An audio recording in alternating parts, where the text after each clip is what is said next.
Are you paying for things you don't even use?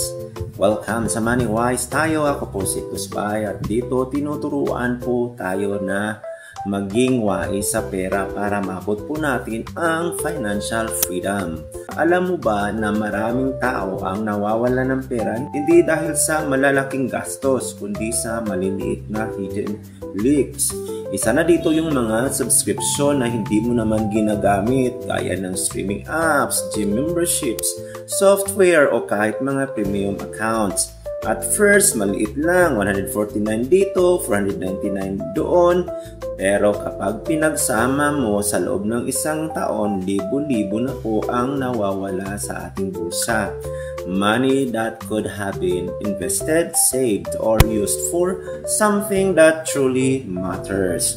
Practical tips po. Number 1, listahan muna. Isulat lahat ang subscription natin. Number 2, check alin ang ginagamit mo talaga at alin ang nice to have lang. Number 3, cancel agad yung hindi mo na nagagamit. Huwag ka nang umasa na baka kailangan mo yan ulit.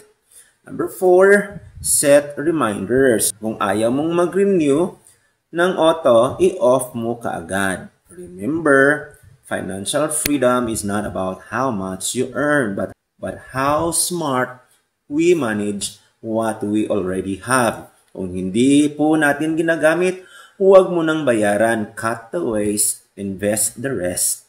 This is Ictus Bay and you're watching Money Wise tayo. Stay wise, stay smart, and keep building your financial future. Magandang araw po.